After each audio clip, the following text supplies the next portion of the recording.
Hello and welcome to this edition of the Runnin with the Herd podcast, powered up by HerdNation, part of the Rivals Network, sponsored by Mike Gwynn Insurance Agency. My name is Aaron Coleman. I'm the host and producer of the Runnin with the Herd podcast, alongside my co-host Josh Towers. Josh, welcome. How's it going, dude? It's been a minute. It has been a minute, and it's been a pretty up and down season for the Marshall Thundering Herd on the gridiron. Obviously, it ended in a Sun Belt championship. You see me on here with my Marshall Sun Belt Championship t-shirt. For those of you who are watching it on Facebook, X, as well as YouTube, you could get that Marshall Thundering Herd Championship t-shirt at Glenn's Sporting Goods. Of course, you know where that is, down in Huntington, West Virginia. You go check that out there. And, of course, I got this vintage Marshall toboggan hat that Josh had pointed out before we came on the air. I got this fresh out of eBay. So, this thing is old. It's vintage. You know, I got it for probably like $10 or something like that. But, I mean, it's just part of the ensemble. And if you want to join the podcast, you can. You could chime in on Facebook, Twitter, or X if you have a question for Josh or myself. This is the season in review. We're not going to take a look at every game, but we're going to kind of go from like the beginning of the season, probably before the season even started, up until where we are now with Coach Tony Gibson and who he's bringing in to be a part of the 2025 Thundering Herd. All right, so we'll start out with before the season. All right. Before the season, Josh, my biggest three questions heading into 2024 were three things in this particular order: offensive line, quarterback, wide receivers, and special, I would say probably like the fourth thing, kind of like a bonus thing, would probably be the kicking game. All right.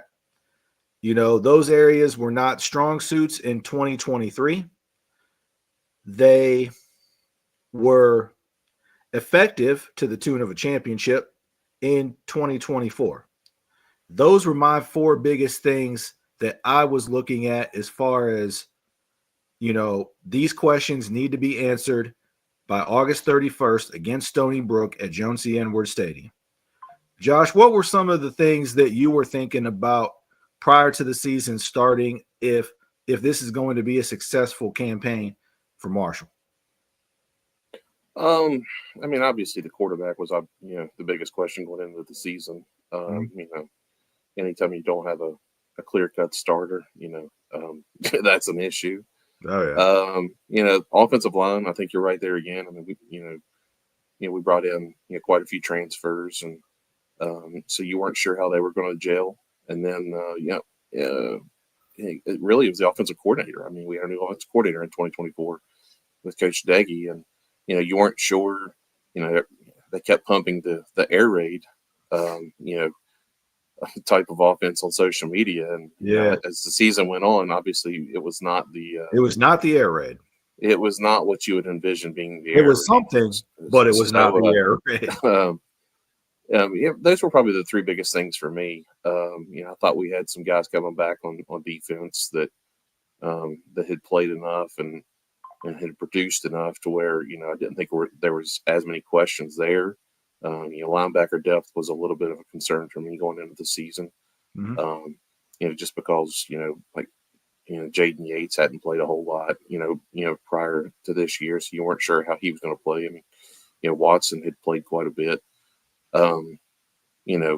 At TCU on special teams, and a little bit, here as kind of a depth guy or in his first season. So you kind of knew a little bit what he could do, but behind him there were some question marks. So those were probably the four biggest things to me. Obviously as the season played out, the quarterback question kind of got answered, and I think offensive coordinator. I think he did a really good job this year. I mean, honestly, probably the best coach on the team in my opinion, in terms of what he's able to do. Just because that's not the style of offense that he played in. I'm sure it's not the style of offense he's used to coaching. Right. So I mean, he really kind of revised, what his approach was, I think, and really focused on the strengths of what we had, in terms of guys. I thought the offensive line was probably the most efficient unit we had. On the offensive side of the ball, anyways. I would probably have said running back had AJ been able to stay healthy, all season, but obviously those two are, kind of operate off one another too. So, I mean, I think you could still probably say the offensive line was probably the most efficient unit we had. So, for me, like I said, those were the 3 or 4 biggest questions if you want to include linebacker. Yeah, definitely. I mean, I definitely see your point there. And I really do believe after the 2024 season concluded, Coach Daggy really cemented himself as a rising star in the coaching profession. I really do believe that. And I think that, obviously he parlayed that into a offensive coordinator job at a Big 12 school, Arizona. And, he's working with Noah Fafita, who's a solid quarterback at the Big 12 level and will probably get some looks from the NFL. And I think that Coach Daggy did a great job with kind of adapting and on the fly. You know what I'm saying? Something that all coaches need to do at every level. And he was able to do that, and he did it really well. So, I mean, I would say that Coach Daggy definitely was a part of the key to success.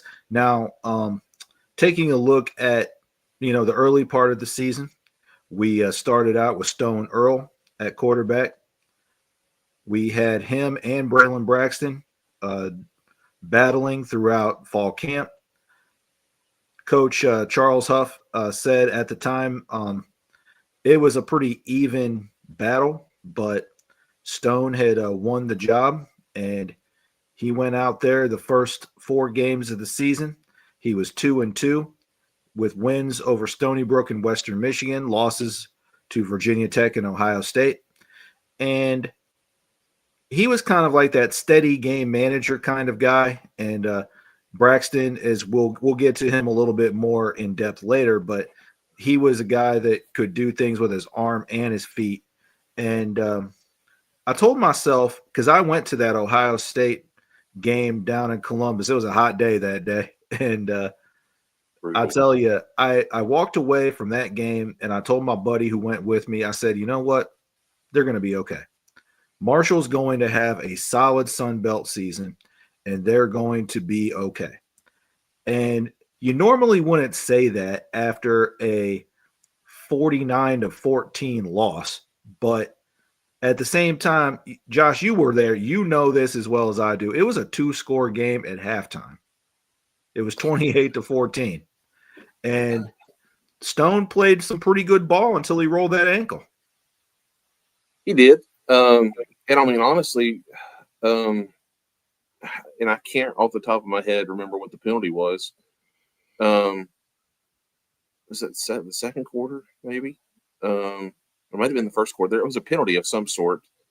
I feel like wiped out a Marshall turnover, or is that the one you're talking about? Yeah. Well, what was the play? I can't remember what it was. Off the tip of my, I think it's on. I think if I remember correctly, Josh, and those of you in the audience on Facebook, X, or YouTube, chime in if either one of us are wrong. But, anyways, I believe it was a play in which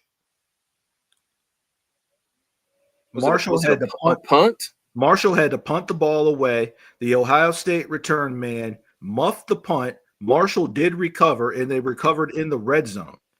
And I'm like, I turned to my buddy. I'm like, hey, Mike, they got it. They got it back. They're gonna score. They're at the 8-yard line. And they were playing pretty decent. Stone was cooking. AJ was doing his thing, and the referee had thrown a flag. And I'm not exactly sure what the penalty was. I think, if I'm not mistaken, it was a formation penalty as far as like the punt coverage. Like they had too many men protecting the punter, Alec Clark. And, the return man, like I said, muffed the punt. Our guys recovered it. And that whole little patch of Marshall fans in the one end of the horseshoe, not the closed end, but the open end. They were all going nuts, and I'm thinking to myself, I'm going nuts too, because I'm thinking to myself, I'm like, okay, cool, we're back in business, we're doing okay, and it just kind of like sapped all the momentum out when when that penalty was called, and like I said, it was a 2-score game at halftime, but then Ohio State pulled away, and that was that. But I went into that game thinking, after that game, as we made the long journey back to the car, I was like, you know what? They're going to be all right. Yeah, like I said, I mean, that play. I mean, and obviously, it probably still would have taken a pretty incredible effort to finish the game out. But you don't know. I mean, like if we go up there, get a score there, and things may change. But nonetheless, I mean, to your point, I agree. I mean, like you felt like even though the score didn't indicate it, we were able to compete. We made some plays, and did some things. It's obviously you still weren't sure how some things were going to play out, but you felt much better after that game. As far as the potential of the season. But to be honest, and I was telling the guy the other day, I thought 8 wins was our floor, just because of what I had seen a little bit of in practice and prior to the season. I actually, let me rephrase that. I think I picked us to go 8-4. I think 7-5. Sorry, 7-5, and then I was 7-5 so, too. Yep. Yeah, 7-5 and in 9-3. So I thought 8 wins was very reasonable. And that was just based off of what you saw in preseason and what you thought that other teams had coming back and had brought in themselves. So it's just preseason rankings and things like that are just such a waste. It's all for fans, to be honest. Yeah, so right. And then one of the things that also grabbed my attention, and speaking of this gentleman who, from what I understand, is going to be playing in the Senior Bowl, even though he is not a senior, Mike Green. I mean, he was front and center the whole offseason. He was at Sunbelt Media Days. He was, preseason this, preseason that, watch list, everything else. And you saw it and I saw it. We talked on the air and off the air saying, hey, I mean, if they're putting this kid front and center before the season even starts, we know we have something at edge, and he showed it. I mean, 17 sacks this season. Obviously had a decent game against Ohio State, which is, basically, a lot of NFL talent there. He got a sack against Virginia Tech, who's, no slouch either. And he really established himself as not only, a great football player, which of course he is, but also, one of the leaders of the team and, one of the people that, when you look back and hopefully he has a long NFL career, he'd be one of those guys that, when he came back to Huntington for any reason at all, he would be welcomed with open arms because of, not only what he did off the field, but who he was as a man. And, it was just cool to see Mike Green get that national love, I mean, dude was just unreal this year. I mean, like I said, that was one of those guys before the season started that, you just had expectations for. Obviously, I never imagined he was going to go out and pull off 17 sacks and get all the accolades that he did as the season went on and afterwards. But yeah, you saw some things from that kid that you don't see from most. And last year a couple times, and then practice both. And I've told this story 3 or 4 times, and I think I've said it on here. I'll never forget the day that Owen Porter said, that guy's going to make you forget about me next season. And everybody just kind of laughed it off. And not to say that he was entirely right, but I mean, like, that Mike put on a show this year. Let's just say it that way. And I mean, like, we were all fortunate enough to be able to watch it. And anything that guy gets, moving forward, he well deserved. Um, just a good dude. I Yep. mean, very, very polite to speak to. Yes, sir. No, sir. And, just, I mean, I've heard people, I've never heard Mike say this directly. I've heard people say this. He said that if football didn't work out for him, he wanted to be a pastor. Um, so, mad respect for that. I mean, you don't hear that from very many, 20, 22-year-old kids anymore, however old he is. I'm not sure off the top of my head, but Right. nonetheless, you don't hear a lot of 20-some-year-old kids saying stuff like that. But the Senior Bowl certainly seems like that's the case for him. That'll be big. I got to imagine he'll get a combine, invite as well. Again, that would be huge for him. You don't know how he'll perform in some of those drills, but I feel like some of the other drills, I think he'll excel in. Yeah. In a 10, 15-yard space, I think that guy's pretty special.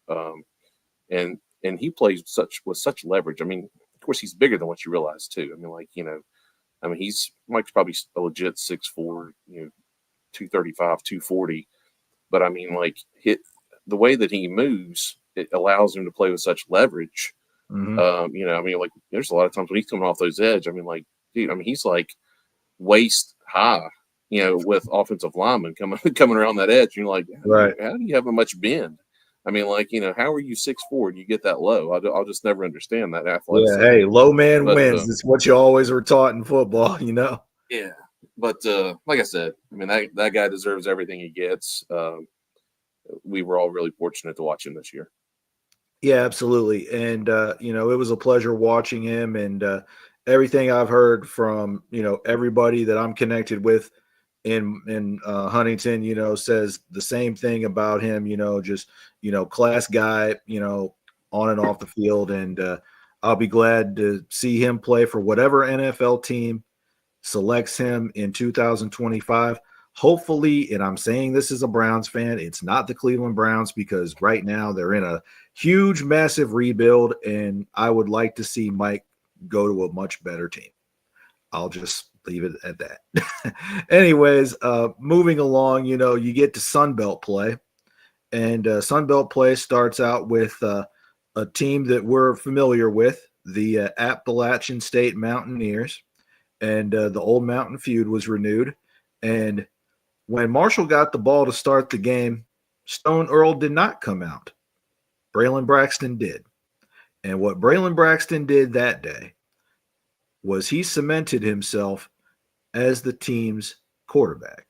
He ran for 2 touchdowns. He threw for 3 touchdowns. He was able to use his arm and his legs to get the win. It was a very convincing win over a struggling App State team, let's just be honest. And I know that there is a bit of, cautious optimism. It's like, oh, yeah, hey, he played a great game. He was Sunbelt Offensive Player of the Week. But at the same time, he played against a bad defense. Let's see what he does moving forward.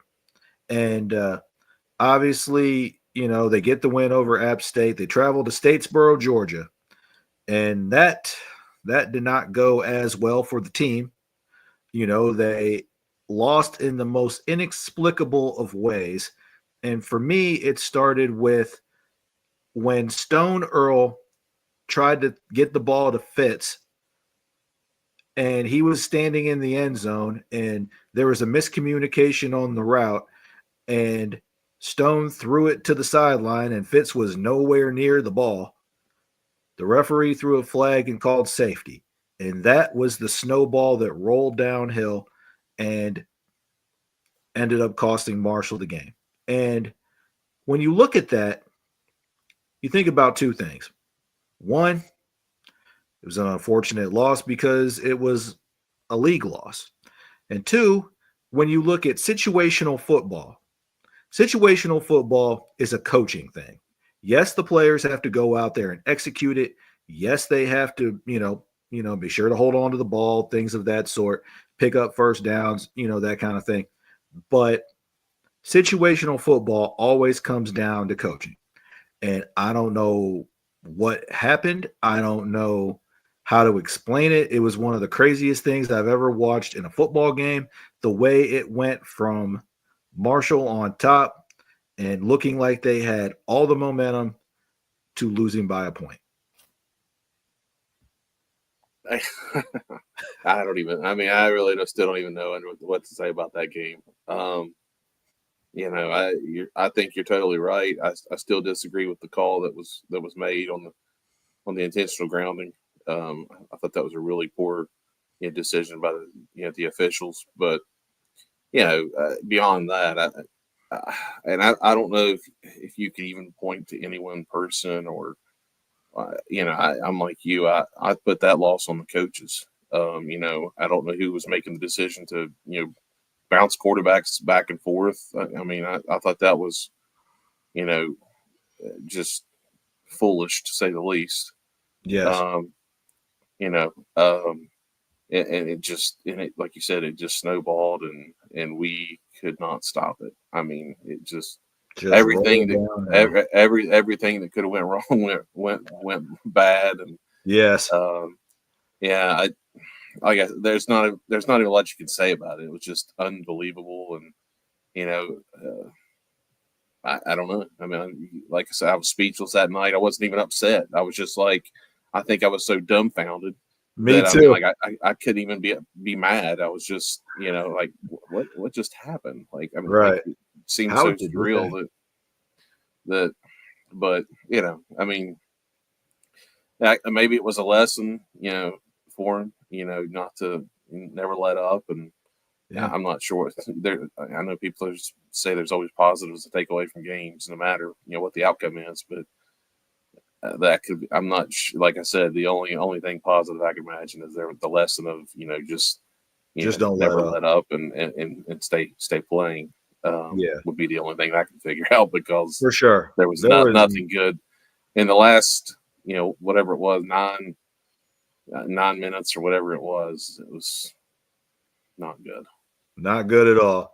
And you would have thought, if you would have been following Marshall Twitter X, if you would have been on HerdNation.com, part of the Rivals Network, if you would have been on any fan forum or any sort of media involving the Marshall Thundering Herd, you would have thought that after that fateful night in Statesboro, Georgia, that Marshall was going to limp to 6 or 7 wins, get in a lower level bowl game, and that's it. Or not even make a bowl game.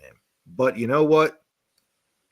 When Coach Huff said that the loss pissed the team off, I believed him, because I'm like, those guys have probably played football since they were 5, 6 years old. All right. They probably never experienced a loss like that in that entire time. And it kind of galvanized the group, and it made them hungrier. And they said to each other, you know what? Forget everybody that thinks that, our season's over or this and that. We're going to go out there and we're just going to play our game and we're going to win. And they did that. They did not lose the rest of the season. And Yeah, go ahead. go Sorry. ahead, go ahead. I was just going to say, I mean, like for me, and thankfully, I don't know that I ever experienced a loss like that in my athletic life, but it would have to be embarrassing. I mean, like and like up, like you said, I mean, just really get under your skin to lose that, because I mean, what you know, they were, I mean, totally in control, in complete control of the game, and then it just fell apart. And at that point, like, you immediately think like, well, did we just cost ourselves? Because I mean, like, in conference play, well, I mean, one game obviously decides a lot. Mm-hmm. Um, Especially in the and Sun Belt East too, which yeah, is the tougher, in my opinion, the tougher of the two divisions. and you most certainly don't want to, leave it to someone else to make the decision for you. I mean, obviously, you want to keep the ball in your court and be able to control your own destiny. So I mean, I'm sure it embarrassed them. I mean, it probably did, upset them. I'd hope so. I mean, I think if you have a competitive bone in your body, Yeah. that would upset you. And embarrass you to the point where you're just like, I'm never going to let this happen again. So, I have to say you're 100% right in the fact that they were mad. Right. If you guys want to chime in on Facebook, X, or YouTube, feel free to do so. We are streaming live on all three platforms. This is the Running with the Herd podcast, powered up by HerdNation, a part of the Rivals Network, sponsored by Mike Gwynn Insurance Agency. Now, fast forward to Harrisonburg, Virginia. The Herd goes on a streak of wins. They go out there that night in November. James Madison, tough team, very tough at home. They go out there and everything went wrong. They could not get the ball moving on offense. They were giving up chunk plays on defense. Everything went wrong. Now, you flip the script to the second half of that game. Completely different story. Braxton gets the ball to Toby Payne. Touchdown. There was a field goal from earlier in the half.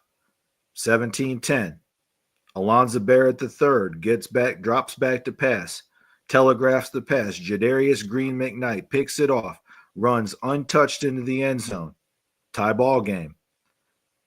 Couple of touchdowns back and forth. And I'm thinking, okay, Marshall's going to make a game out of it. And I'm thinking, okay, it's the fourth quarter. Fast forward to the fourth quarter.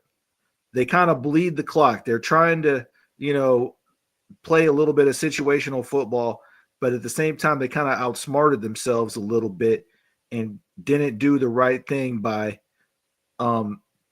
not leaving a little bit more time on the clock. Because if they would have had 7 or 8 seconds to get the field goal off instead of 2 or 3, then okay, all right, you botch the snap or the hold or whatever it is, you fall on it, and then obviously you have another down. So you could attempt it from there. Reese, who had an up and down season, ended up having a pretty decent season overall, all things considered, in my opinion. He had a decent season. And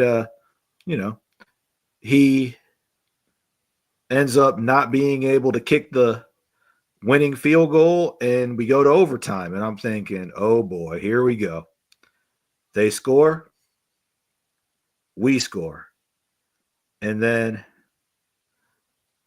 in that second overtime, when they did the end around to Doc Chapman and he scored, I'm like, okay, we got this. And then they ran the trick play. Ethan took the direct snap, flipped it to Braxton. Braxton flipped it to Chuck Montgomery. Game over, 35-33. Chuck Montgomery hugs Jalen Slappy's mom in the back of the end zone.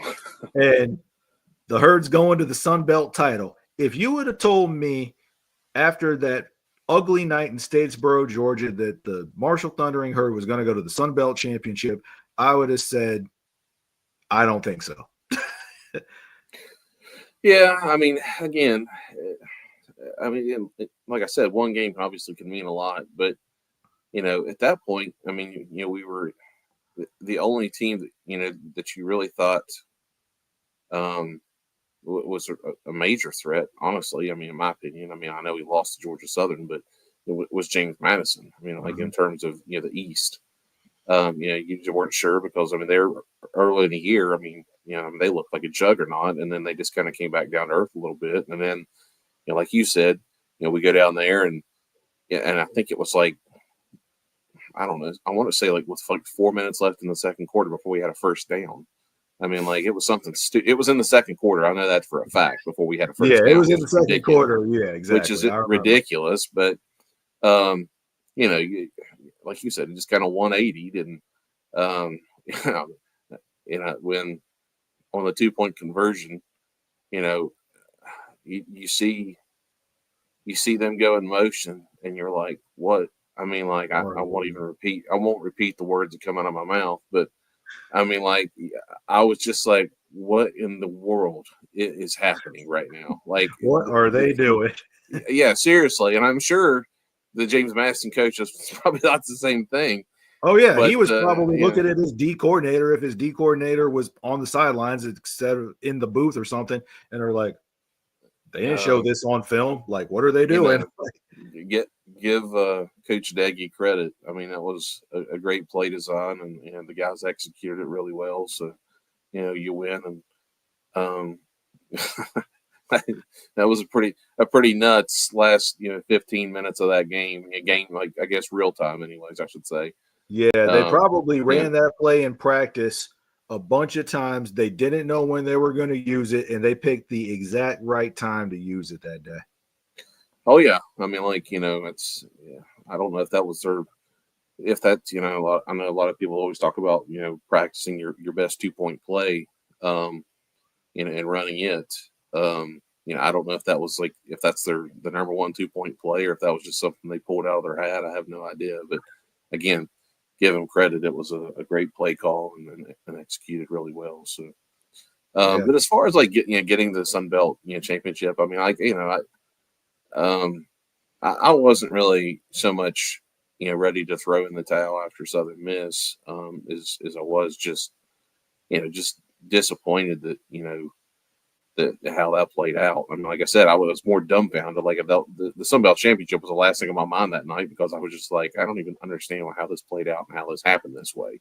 I right. mean, like, so we had some luck along the way. I mean, Southern Miss lost again, and then obviously we beat JMU down there. So it certainly was not an easy road, but No.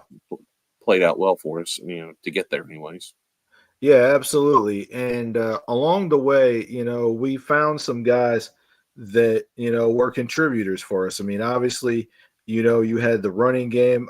AJ was banged up a little bit, but between Ethan Payne, local kid, Jordan Houston, transfer from NC State, and of course, new starting quarterback Braylon Braxton with his ability to run, they were kind of able to move the chains that way. And then when a couple of receivers went down, other guys stepped up. Doc stepped up. Chuck Montgomery stepped up. Toby Payne, did his thing. Christian Fitzpatrick had a couple of big catches in every game during that run. Um, there was just some guys that made contributions there. And then on defense, I mean, because of injury and things of that sort, Monroe Beard the third, he played a big role in the championship game. He did some things in the 75 game. Jacoby Henderson, was steady all year. I mean, corner is probably the toughest position to play in football other than quarterback, obviously. And he held his own out there. I mean, he was on an island and he held his own usually against the opposing team's best receiver or one of their better receivers. And on special teams, I mentioned Reese a little bit earlier, but Ian Foster to me was the guy that, you know, provided a big spark on special teams. Anytime that he got the ball, he had a chance to score. He did not have a kickoff return for a touchdown in the 2024 season, but he was so close in a few different games to breaking one. And he was definitely an added spark to the offense and the team in general. Because when you start from plus territory in the opponent's territory, or you start at the 35, 40, 45, 50, you have a better chance of scoring than if you're at the 25 or inside the 20 or whatever. So, I mean, he really provided a big spark. And you get to the championship game, there's a lot of drama, a lot of craziness surrounding the championship game because of off the field, you know, the rumors, the whispers, and everything. But the herd puts it, to the side. They go out and win the Sun Belt Championship game in convincing fashion over the Raging Cajuns. And then the day after that, Coach Huff decides to depart for the University of Southern Mississippi. People are not happy about that, and it is what it is. But I will say this: I am thankful to Coach Huff and the team 2024 bringing a Sun Belt championship. I got the Sun Belt championship T-shirt on. Glen Sporting Goods, go grab that if you haven't got it already. And this season will always be remembered fondly because it ended in a championship. Um, let me first echo the the the appreciation for the team and for Coach Up. I mean, obviously, winning a championship is the ultimate goal there, and they did that. I will I will alter what you said and say that he did not choose to leave. He left, and that's about where we'll leave that. All right. But that wasn't necessarily his choice. Let's say that, anyways. Okay. I guess it was maybe in some ways, but then again, ultimately, I don't think so. But nonetheless, in the game, it was kind of a weird feeling. I mean, because like you knew, I mean, some people knew that that was no matter how it played out. I mean, he was gone, and so that was like a weird feeling. I mean, like it was a weird feeling.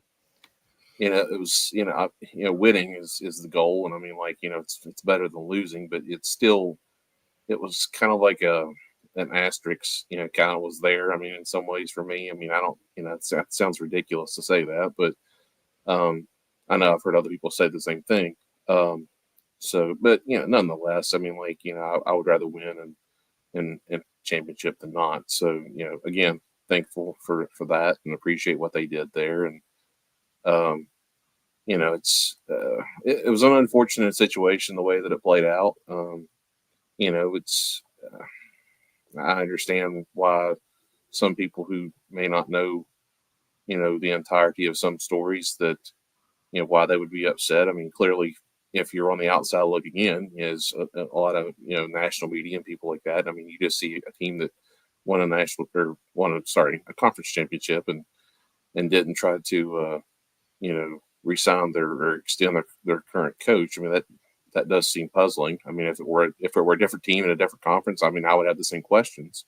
Right. I think, as I've said on the board, and I'll say here the same, and down the road and in the long term, I think whenever the actual story of how that all played out comes out, I think a lot more people will understand, why the administration, went the route that they did. And, at this point, it's in the past and it's time to move on. And, we have a new coach and, I mean, basically a new team to rally around. So that's what I'm looking at now. I mean, again, thankful for the championship and what the 24 team did, but excited about Coach Gibson and the staff that he's building and the players that he's going out and getting and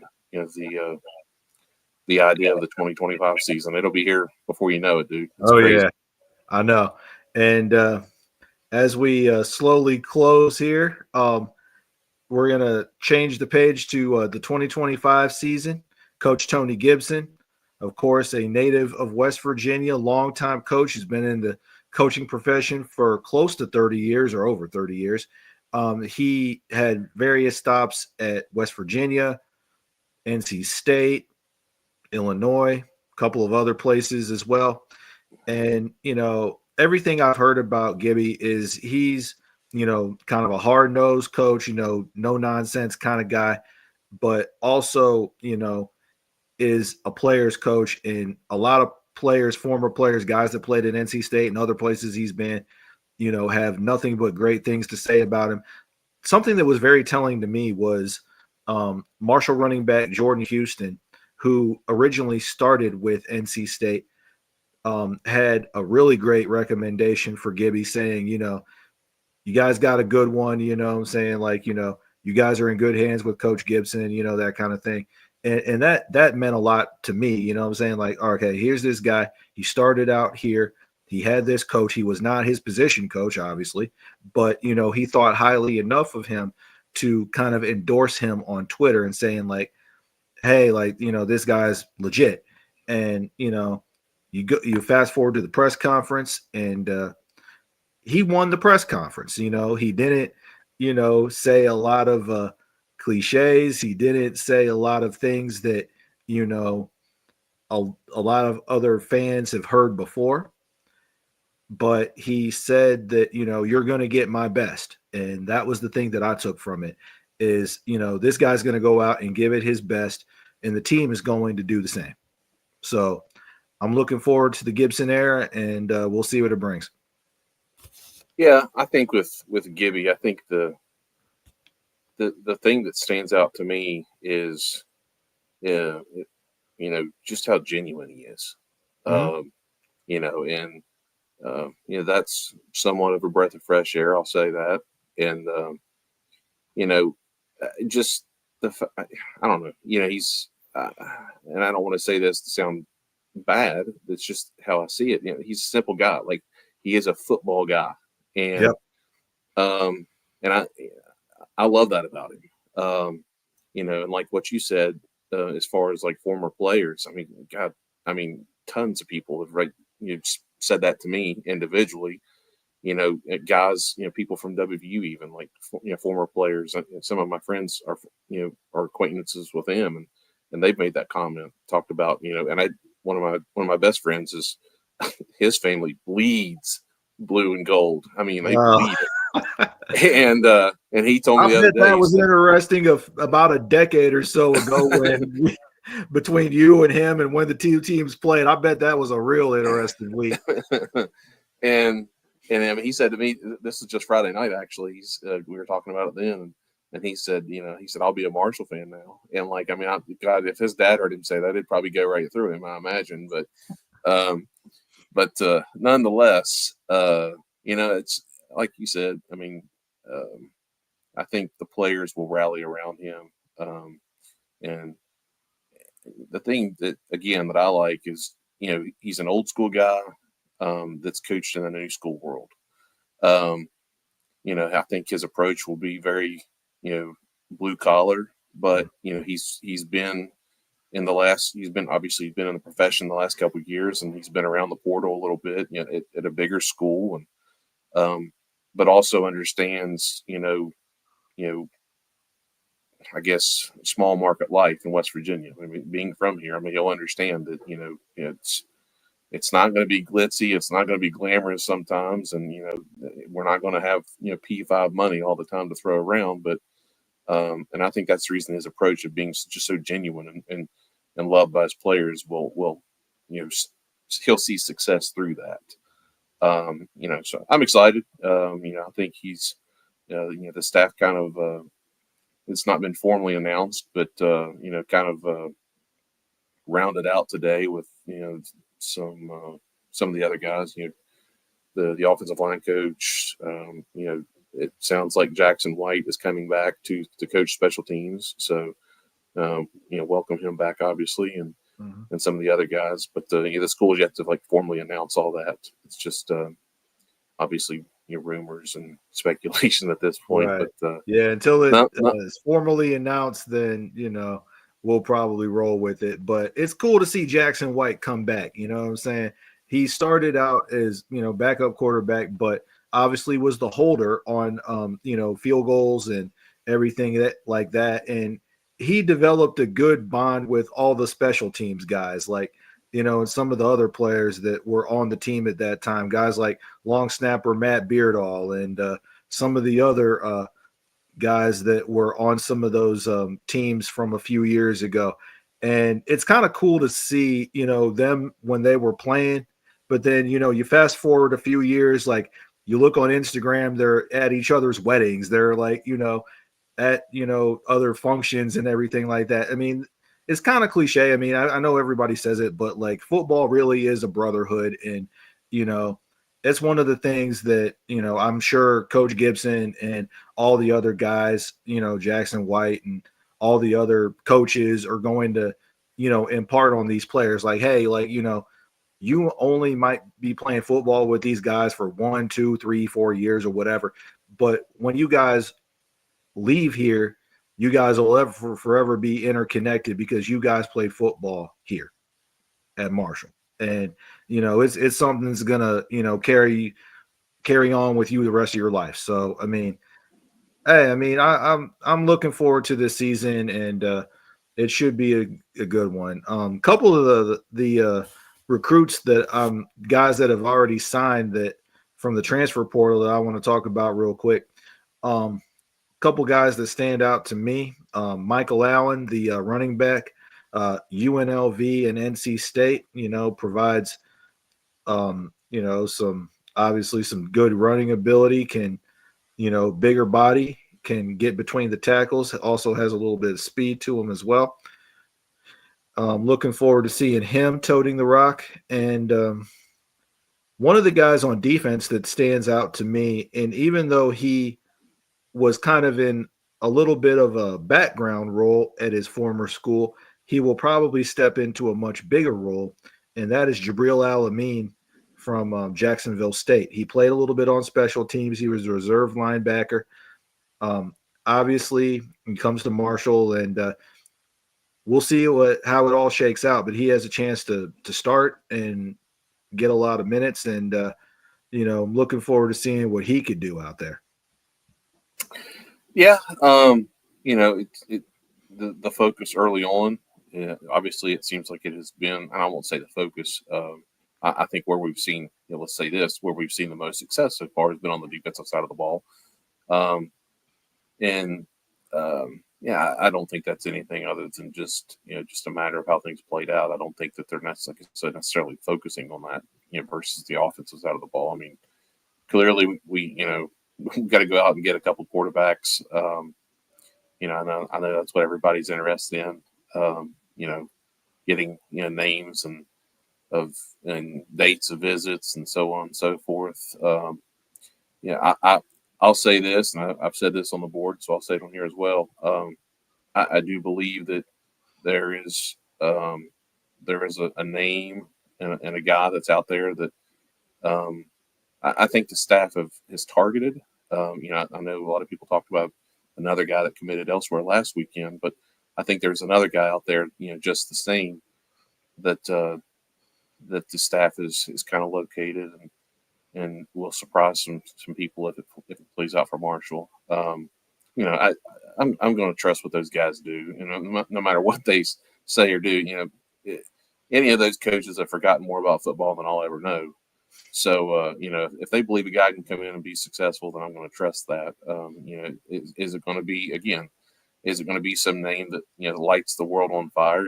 Maybe not, but when Braylon Braxton committed here last year, everybody questioned him and wondered what he was going to be able to do, and is he the guy? And coming out of fall camp, he wasn't even the guy.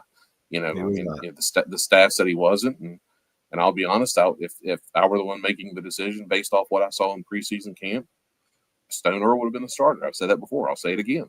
Mm-hmm. So that's the thing. Like, you just don't know. You don't know what you have until you really get into it and see. And it's we'll have new coordinators. It's brand new. It's a new ball game. Brand new.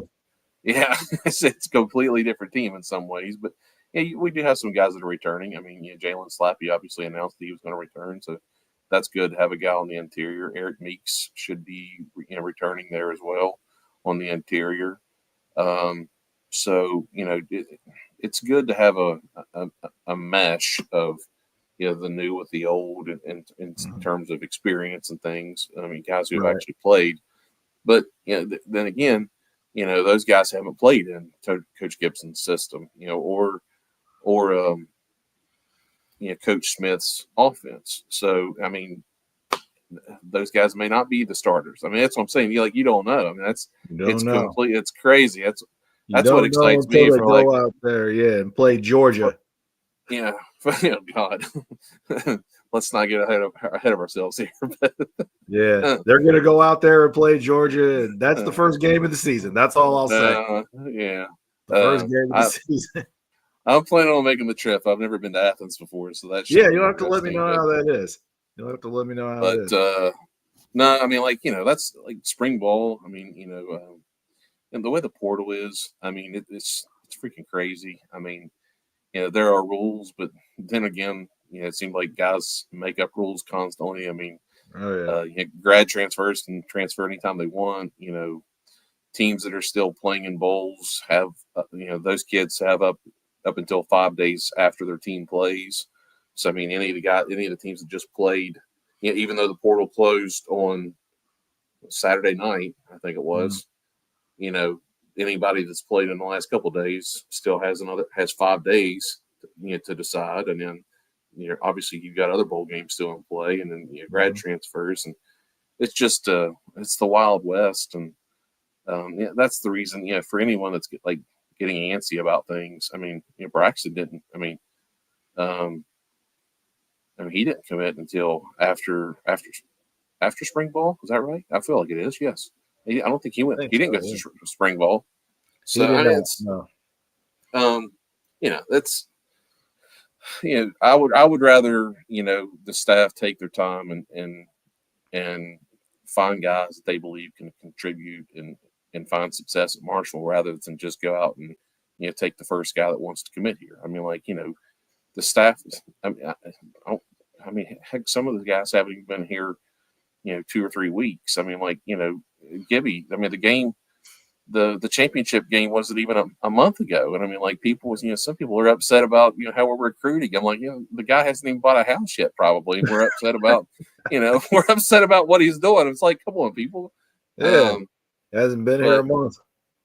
Yeah, but, I mean, yeah, it's it's out of control. But that's just today's. I mean, that's society now. I mean, everybody wants things now, and I get it. Instant gratification. I'm the same way.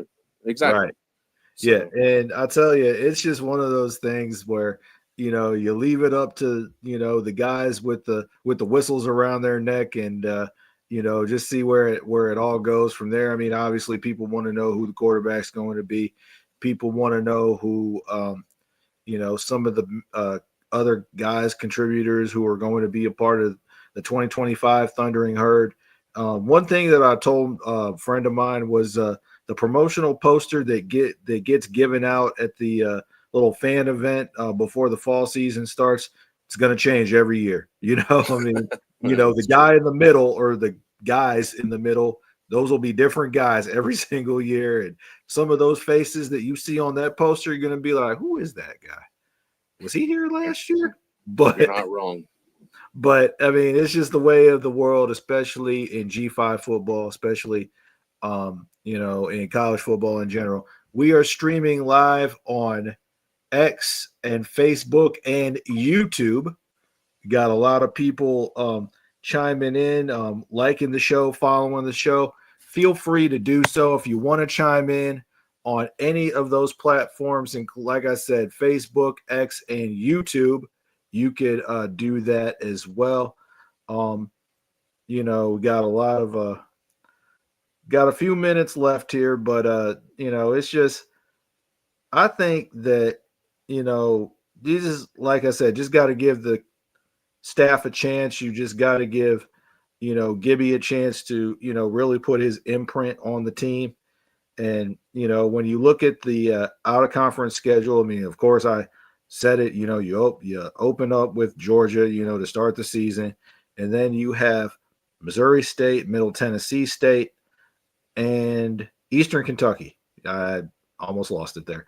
But you have those of you out of conference. I mean, obviously not, the toughest out of conference schedule, minus Georgia, of course, but winnable games. And then you have some games when you get in conference. I don't know if they've announced the crossover games yet, but when you think about some of the teams coming to the Joan in 2025, you have James Madison coming to the Joan. You have Georgia Southern coming to the Joan. Let's see, Old Dominion. You have those guys as well. And then you have some tough road tests. I mean, App State, doesn't matter if they're down or they're up. That place is always a tough place to play. When you think about Coastal Carolina, they're kind of in a weird period right now themselves. I mean, but we only beat them once in our 3 years in the Sun Belt. So, I mean, that's going to be a tough opponent as well. Georgia State, I mean, year 2 of their system. So it's going to be an interesting season for Marshall in 2025. So, you know, we'll just see what happens, you know? That's all you can do. I mean, it's December 30th, and I mean, like, it's we've got a ways to go, and like I said, I think just being patient with things, and obviously, your rosters are always reduced for spring ball, anyways. So you're going to have the portal will be open, a little bit, between now and then. I mean, then you'll have the spring portal after the fact. So, I mean, we've got plenty of opportunities to grab kids. It's just a matter of identifying them and finding guys that fit what they're looking for. Mm-hmm. And all those guys that are on the staff and that have been hired and are supposedly being hired. This isn't their first rodeo. I mean, like, Gibby's been around it. And that's one of the things. That's something else. I mean, everybody talks about his defensive mind, but I mean, like, he's a really good recruiter too. And he's been a really good recruiter in other places. So I think if you give the guy some time and let him do his thing, and I think we'll be fine. Yep. Last few minutes here. If anybody wants to chime in, if anybody wants to, have a question for me, Josh, here on the live stream, you could do so streaming live on X and Facebook and YouTube. If you want to send a shout out to us, to the team, wish Coach Gibson success in the upcoming season, you can. Just going to wrap it up here in just a couple of minutes. But I tell you, all you got to do is just wait and see, like you said. I mean, obviously, you're coming off of a championship season, first conference championship in 10 years. I mean, you want to continue that success, and you don't want to have another 10-year drought in between championship appearances.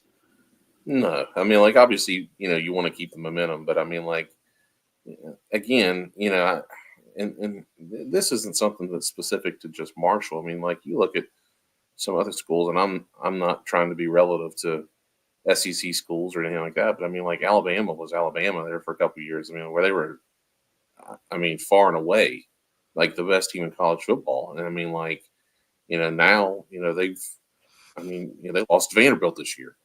So, I mean, like, no, I'm not trying to take shots at Vanderbilt, but I mean, like,